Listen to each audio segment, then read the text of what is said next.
ನಮ್ಮ RCB first 2 match ಗೆದ್ದಾಗ RCB haters ಪಾಪ ಎಷ್ಟು ಹುರ್ಕೊಂಡಿದ್ರು, ಆ ಊರಿನ ಎಷ್ಟು ತಡ್ಕೊಂಡಿದ್ರು ಅಂತೇಳಿ ನಮಗ್ ರಾಜಸ್ಥಾನ್ ಜೋಡ್ ಸೋತಾಗನ ಗೊತ್ತಾಗಿದ್ ಬೈ. ಯಾಕಂದ್ರ ಎಲ್ಲಾರ್ಕಿಂತ ಜಾಸ್ತಿ ಖುಷಿ RCB ಹೇಟರ್ಸ್ಗೇನ ಆಗತ್ತಿತ್ತು RCB ಸೋತಾಗ. ಬಹುಶಃ ಈ ಸಂದರ್ಭಕ್ಕಾಗಿ ಅವ್ರು ಕಾಯ್ಕೊಂಡ್ ಕೂತಿರಂತ ಅನಸ್ತೈತಿ. ಇವಾಗ RCB ಹೇಟರ್ಸ್ಗೆ ಗೊತ್ತಾಗಿ ಬಿಟ್ಟೈತಿ, ಅವ್ರಿಗೆ ಖುಷಿ ಪಡಕ್ ಸಿಗೋದಂದ್ರ RCB ಸೋತಾಗ ಅಷ್ಟ. ಯಾಕಂದ್ರ ಅವ್ರ ಟೀಮ್ ಅಂತೂ ಗೆದ್ದ ಅವ್ರಿಗೆ ಖುಷಿ ಪಡಿಸೋದು ಅಷ್ಟ್ರಾಗೈತಿ. ಆಲ್ರೆಡಿ ಅವ್ರ ಟೀಮ್ ಟೇಬಲ್ ಕೆಳಗ್ ಹೋಗಿ ಕುಂತ ಬಿಟ್ಟಾರು, ಮ್ಯಾಲೇನ್ ಬರೋ ಕಾರಣವಾರು. ಹಂಗ ನಿನ್ನಿ ಮ್ಯಾಚ್ ವೈಭವ್ ಸೂರ್ಯವಂಶಿ ಏನ್ ಚಲೋ ಆಡಿದಾನ RCB ವಿರುದ್ಧ. RCB ಹೇಟರ್ಸ್ ಎಲ್ಲಾರು ಅನೌನ್ಸ್ ಮಾಡ್ಕೊಂಡ್ ಬಿಟ್ಟಾರು ಅವ್ರ ಹೊಸ ಅಫಿಷಿಯಲ್ ಫಾದರ್ ವೈಭವ್ ಸೂರ್ಯವಂಶಿ ಅಂತ. ಇದೇನ್ ಫಿಕ್ಸ್ ಇರಂಗಿಲ್ಲ ಬೈ. ನೆಕ್ಸ್ಟ್ ಮ್ಯಾಚ್ ಮತ್ತೆ RCB ವಿರುದ್ಧ ಯಾರು ಬೇರೆದವ್ರು ಚಲೋ ಆಡಿರಂದ್ರ ಅವಾಗ RCB ಹೇಟರ್ಸ್ ಮತ್ತೆ ಚೇಂಜ್ ಮಾಡ್ಕೋತಾರ.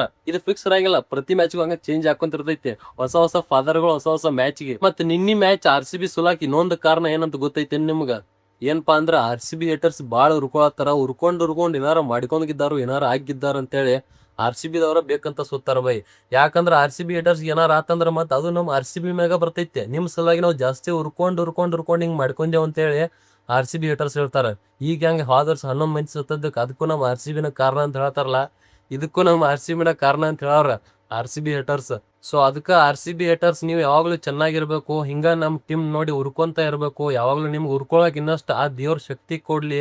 ಹಂಗ ಕೊನೆಯದಾಗಿ ಕಂಗ್ರಾಚುಲೇಷನ್ಸ್, ನಿಮ್ಗೆ ಹೊಸ ಅಪ್ಪ ಸಿಕ್ಕರು ವೈಭವ್ ಸೂರ್ಯವಂಶಿ. ಎಷ್ಟು ದಿನ ಆಕೈತಿ ಅಷ್ಟು ಚೆನ್ನಾಗಿ ನೋಡ್ಕೋರಿ ಬೈ. ನೆಕ್ಸ್ಟ್ ಮ್ಯಾಚ್ RCB ಸೋತಾಗ ಮತ್ತೆ ನೆಕ್ಸ್ಟ್ ಚೇಂಜ್ ಮಾಡೋ ಅಂತ್ರಿ, ಅಲ್ಲಿವರೆಗೂ ಇವ್ರನ್ನ ಚೆನ್ನಾಗಿ ನೋಡ್ಕೋರಿ.